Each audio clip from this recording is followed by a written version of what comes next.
वाहिगुरु जी का खालसा, वाहिगुरु जी की फतेह। दोस्तों, मैंने ये फैसला किया कि ये वीडियो मैं हिंदी में बनाऊंगा ताकि हिंदुस्तान की जनता को वो समझ आ सके जो मैसेज मैं कन्वे करना चाहता हूं। सबसे पहले नमन है उन किसानों को जो बड़े शांति में या डिसिप्लिन ढंग से अपनी मांगों को लेकर धरना दे रहे हैं और वो जायज मांगे उनकी पूरी होनी भी चाहिए। ये वीडियो मैंने उनके समर्थन में और उन लोगों के जवाब में बनाया है जो सिखों को खालिस्तानी और देशद्रोही बता रहे हैं। तो मैं उन लोगों को थोड़ा इतिहास की जानकारी देना चाहूंगा कि वो सिख कौम जो सन 78 तक वार हीरोज हैं, जो महान देशभक्त हैं, वो सन 79-80 तक आते आते देशद्रोही कैसे हो जाते हैं। सन 71 की पाकिस्तान की लड़ाई है, सबसे बड़े वार हीरोज वो सिख हैं जिन्होंने बांग्लादेश बनवाया। लेकिन ऐसा क्या कारण हुआ कि 79-80 आते आते वो देशद्रोही हो गए? तो ऐसा इतिहास में हम सिखों के साथ बहुत बार हुआ है। दोस्तों, जब 77 की इमरजेंसी लगी तो आज जिस तरह से सिख आंदोलन में पंजाब ने अगुवाई की है, जो सिख किसानों ने अगुवाई की है, उस समय जब इमरजेंसी के दौरान तानाशाही का दौर चल रहा था तो पंजाब में और उन किसानों ने ऐसे ही अगुवाई की थी। और यह आंदोलन जो है पूरे हिंदुस्तान में इमरजेंसी के खिलाफ फैलता गया।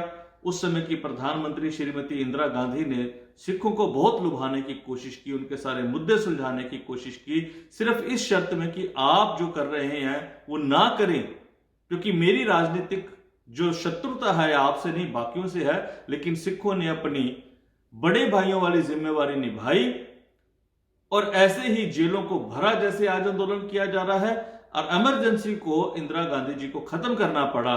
और उसके बाद जो हुआ वो एक इतिहास है।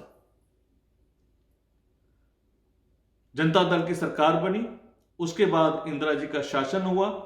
78-79 में उस समय की सरकार इंदिरा जी ने यह डिसाइड कर लिया था कि सिखों को ऐसा सबक सिखाना है कि दोबारा हिंदुस्तान में ऐसी अगुवाई वो ना कर पाए। और उन साजिशों का जन्म हुआ जिसमें सरकारों ने अपने पूरे तंत्र का उपयोग करते हुए सन 84 तक सिखों को देशद्रोही साबित करने में कोई कसर ना छोड़ी। उसका खामियाजा पूरे पंजाब को, देश को, सिखों को और जनता को भुगतना पड़ा। सन 84 में इन्हीं निर्दोष सिखों को देश की सड़कों पर जिंदा जलाया गया। यह सरकारी साजिशों का, उनकी नफरत का इंतकाम था। दोस्तों, देशद्रोही हमें मुगलों की सरकार ने भी बताया। जब हिंदुस्तान के स्वाभिमान की लड़ाई सिख लड़ रहे थे, हिंदू धर्म की रक्षा की लड़ाई लड़ रहे थे, तो मुगल हमें देशद्रोही बोलते थे। उस समय में अगर हिंदुस्तान के स्वाभिमान की लड़ाई लड़ी तो दो नस्लों ने लड़ाई, एक सिखों ने, एक मराठों ने। सिखों ने जो लड़ाई लड़ी उसमें जब सिख जंगलों में चले गए, क्योंकि उस दिन छापामार लड़ाई लड़ी जाती थी, और जो बच्चे और औरतें गांव में बच गए तो मुगलों ने उन बच्चों को काट के उनके हार बना के उन माओं के गले में डाल दिए। और उन माओं ने क्या कहा? उन्होंने अपने गुरुओं का, अपने परमात्मा का शुक्र किया और कहा कि वाहिगुरु तेरा शुक्र है कि ये जो बच्चे तूने दिए ये देश के धर्म के काम आए, अगर तू और भी देता तो भी मैं ऐसे ही कुर्बान कर देती। उन मुगलों से राज्य को छीना और सिखों ने राज कायम करते हुए ईरान के बॉर्डर तक, अफगानिस्तान के बॉर्डर तक राज कायम किया और वो आक्रमणकारियों से हिंदुस्तान की रक्षा की। उसके बाद हमें देशद्रोही बताया अंग्रेजों ने। सिखों का राज 1848 में महाराजा रणजीत सिंह का राज आखिरी था जो कि गोरे अपने कब्जे में ले पाए। उसके बाद सिखों ने जो आजादी की लड़ाई लड़ी वो भी एक इतिहास है। फिर हमें गोरों ने देशद्रोही बताना शुरू किया। दोस्तों, आज का जो एक आंदोलन है वो एक किसान आंदोलन है।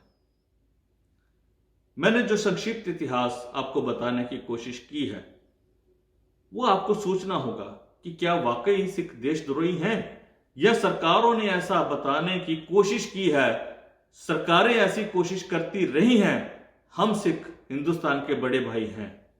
सरकारों ने हमें जिंदा जलाया, लेकिन जब भी इस देश को हमारे सिरों की जरूरत होगी हम कटवाने में बाज नहीं आएंगे। सरकारों ने हमें जिंदा जलाया, लेकिन हिंदुस्तान के जो छोटे भाई हैं, हमारे हाथ अगर उठेंगे तो उन्हें खाना खिलाने के लिए उठेंगे। दोस्तों, ये वही किसान हैं जो सर्दियों में जब हम अपने गर्म रजाइयों में पड़े होते हैं तो ये नंगे पांव ठंडे पानी में हमारे लिए फसलें बो रहे होते हैं। रात को जाकर उन फसलों की रक्षा करते हैं, और जब वो फसलें हमारे प्लेट में आ जाती हैं तो परमात्मा का शुक्र करते हैं कि मेरी मेहनत को भाग लगा और आज मैं उन लोगों को खाना खिला पा रहा हूं। आज देश की जनता को उनका साथ देने की जरूरत है। दोस्तों, मोदी जी शायद इनकी बात ना सुने, लेकिन मोदी जी थाली बजाने की बात जरूर सुनते हैं। तो मैं आज लोगों से आह्वान करूंगा कि ये उस थाली को जैसे मोदी जी ने कोरोना में बजवाई थी, बाहर निकल के बजाएं और ये कहें मोदी जी हम किसानों के समर्थन में बजा रहे हैं। ये वही थाली है जिसमें मैं, मेरा परिवार और मेरे बच्चे इन किसानों का दिया हुआ भोजन दिन में 3 बार खाते हैं। आज किसान मिनिमम प्राइस मांग रहा है, उसके लिए ठंड में सड़कों में बैठा हुआ है। तो आज देश को उनके साथ खड़े होने की जरूरत है।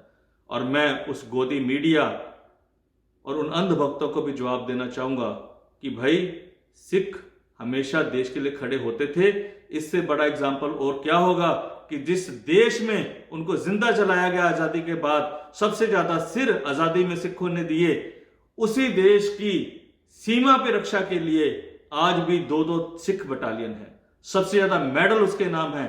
आज भी देश का किसान अगर 2 बच्चे पैदा करता है तो एक खेत की रक्षा के लिए रखता है और दूसरा सीमा की रक्षा के लिए रखता है। तो इन किसानों को नमन है। आज हम आगे आए और सरकार से भी मैं दरखास्त करूंगा कि अहंकार दुश्मनों से होता है, अपने देश की जनता से नहीं। अगर किसान कोई कानून नहीं चाहते तो हम उन्हें जबरदस्ती देना कोई चाहता है, हम उसे वापस ले लें। बहुत बहुत धन्यवाद। वाहिगुरु जी का खालसा, वाहिगुरु जी की फतेह।